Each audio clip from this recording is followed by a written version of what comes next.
에이스는 샹크스에게 감사 인사를 하기 위하여 샹크스를 찾아갔고 샹크스는 처음에는 에이스를 경계합니다. 하지만 에이스가 자신이 루피의 형이며 감사 인사를 하기 위해 왔다고 밝히자 샹크스는 매우 기뻐하며 곧바로 에이스와 파티를 즐깁니다.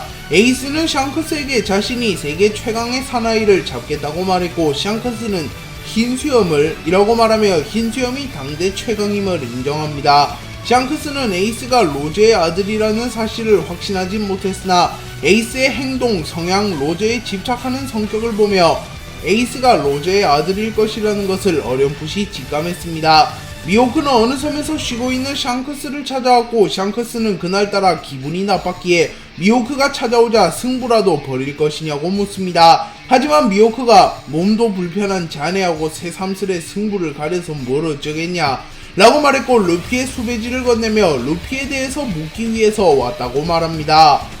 그러자 루피 바라기 샹크스는 불쾌했던 감정을 모조리 잊으며 곧바로 미호크와 술파티를 벌입니다.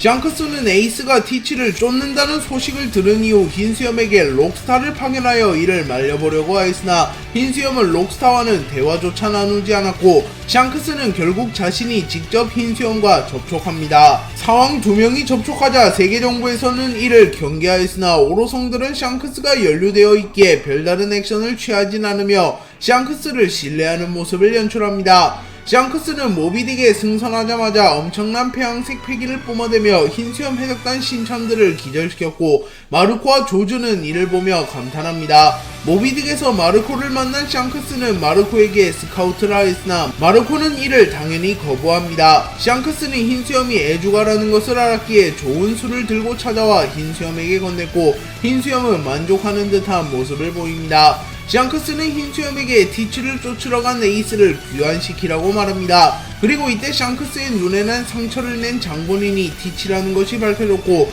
티치는 이미 비능력자 시절에도 사왕 샹크스를 상대로 우위를 점할 만한 실력자라는 것이 밝혀집니다. 하지만 흰수염은 자신의 자존심과 에이스의 체면이 있기에 샹크스의 제안을 거부했고 결국 흰수염과 샹크스는 협상이 결렬되었고 샹크스는 폭주하는 시대를 누구도 막을 수 없을 것이요 라고 말합니다. 그리고 흰수염은 무엇이 두렵겠나 나는 흰수염이다 라고 말한 뒤 두 캐릭터의 검이 충돌하게 되었고 흰수염과 샹크스의 폐양색이 충돌하며 하늘이 갈라지는 모습을 연출합니다. 해군과 흰수염 해적단의 정상결전은 에이스와 흰수염의 죽음 이후 해군 측으로 크게 기울었으며 해군은 아카이누를 중점으로 계속하여 해적을 소탕하고 있었습니다. 코비가 해군의 불필요한 진격을 막기 위하여 몇 초간 시간을 끌어주었고 샹크스가 아카이누의 공격을 막으며 등장합니다. 그리고 샹크스는 잘했다 젊은 해병, 네가 목숨 걸고 만든 용기 있는 몇 초는 좋든 싫든 세계의 운명을 크게 바꾸었다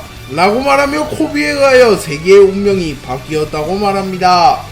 그리고 샹크스는 이 전쟁을 끝내러 왔다 라고 말하며 단숨에 모두의 이목을 집중시킵니다. 그리고 이 장면은 샹크스 최고의 명장면이자 원피스 최고의 명장면 중 하나로 손꼽히고 있습니다. 샹크스는 양군 무익만을 확대할 뿐이다. 더 날뛰고 싶은 놈이 있다면 나와라. 이 내가 상대해주겠다. 어떤가 티치. 아니 검은 수염이라고 말하며 마린포드에서 소란을 피우는 티치를 꼭 집어 지목했고 티치는 아직은 샹크스와 싸우기엔 이르기에 샹크스와의 승부를 포기하고 도주합니다.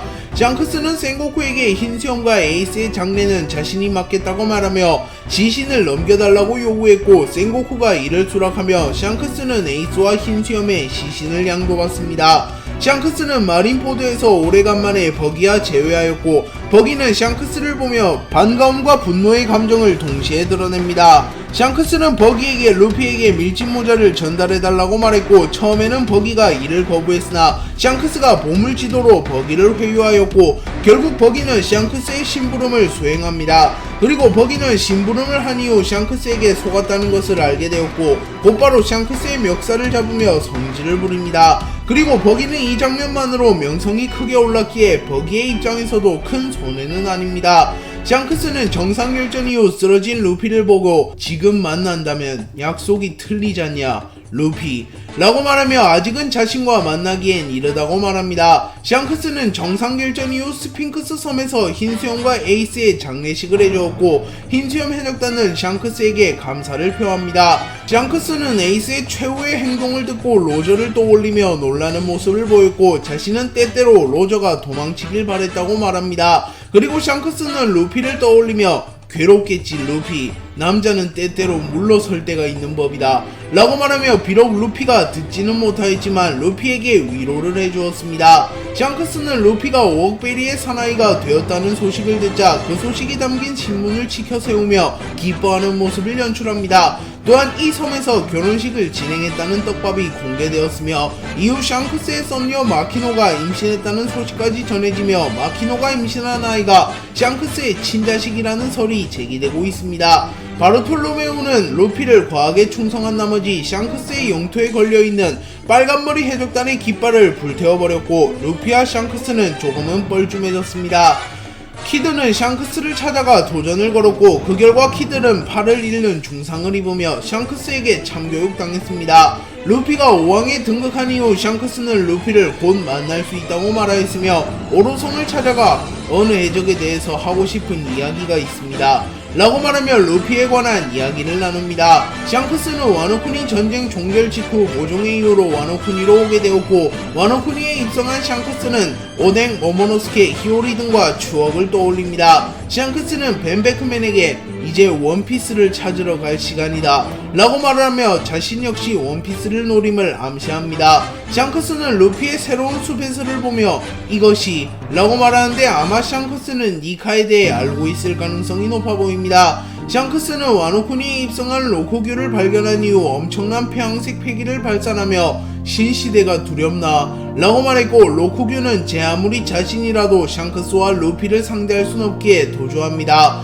샹크스는 와노쿠니 전쟁이 끝난 이후 마르코를 태워 스핑크스 섬으로 향하였고 샹크스는 다시 한번 마르코에게 스카우트 제안을 하였으나 마르코는 대적을 돌보는 건 지쳤다고 말하며 이를 거부합니다. 샹크스는 오랜 기간 베일에 쌓여 있었으나 샹크스를 주역으로 한 영화 필름 레드가 공개되며 많은 떡밥들이 공개됩니다. 샹크스는 우연히 우타를 발견한 이후 우타를 자신의 딸로 입양하였고 우타는 빨간머리 해적단의 음악가로 활동합니다. 하지만 샹크스는 모종의 이유로 우타를 엘레지아에 놓고 왔고 그 과정에서 토트 무지카가 깨어났으나 샹크스가 이를 제재하는 데 성공합니다. 하지만 이미 엘레지아는 쑥대밭이 되었고 샹크스는 우타를 배려하기 위하여 자신이 엘레지아를 괴멸시켰다는 소문을 냅니다. 그리고 샹크스에게 배신감을 느낀 우타는 샹크스를 증오하게 되었고 더 나아가 인류 자체를 증오하며 세계 멸망 계획을 세웁니다. 하지만 우타의 계획은 걷잡을 수 없이 커졌고 토트 무지카가 부활할 것이며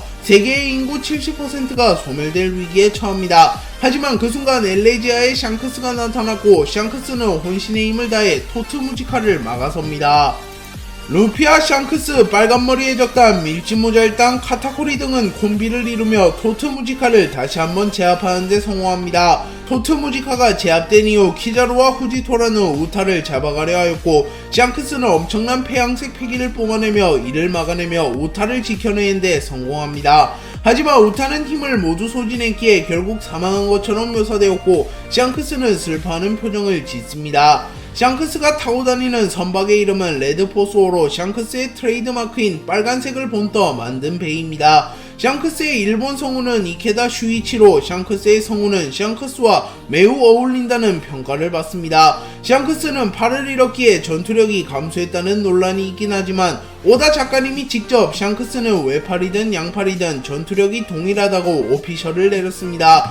거프는 샹크스를 미워하며 루피를 해적의 길로 빠뜨렸기에 원망하는 듯한 말을 하였습니다. 하지만 직접 찾아가 죽이진 않았기에 죽이고 싶은 만큼 증오하지는 않는 것으로 보입니다. 카이도우는 루피를 보며 자신과 겨룰 수 있는 5명의 강자를 떠올렸고 록스, 흰수염, 로저, 오덴과 함께 샹크스를 떠올렸습니다. 샹크스는 신시대라는 말을 자주 하며 흰수염과 만났을 때 처음으로 신시대라는 말을 합니다. 샹크스는 오직 폐양색 패기만으로 해군대장 3명과 해군 중장을 참교육하였기에 해군 담당 일진이라고 불리고 있습니다. 있습니다. 샹크스의 키는 199cm로 평범한 인간치고는 큰 편입니다. 하지만 자신과 같은 그룹인 사왕들이 워낙 거대하다 보니까 1부 당시와 2부 초반에는 샹크스는 단신 이미지가 존재했습니다. 하지만 최종장에 버기와 루피가 새로운 사왕이 되었고 샹크스는 단숨에 사왕 중에 키가 두 번째로 커졌습니다. 샹크스는 흑막설 외에도 쌍둥이설도 존재하는 인물이며 근거는 오로선과 내통할 때 상처가 있는 쪽의 눈이 공개되지 않았다는 것입니다.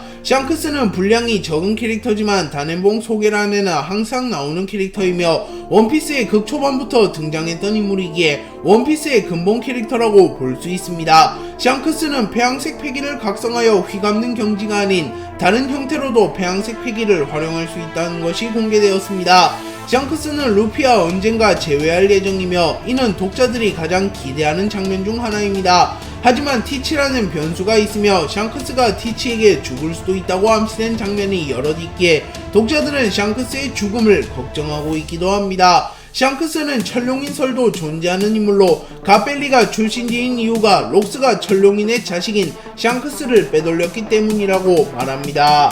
네, 오늘 영상은 여기까지입니다. 시청해주셔서 감사합니다.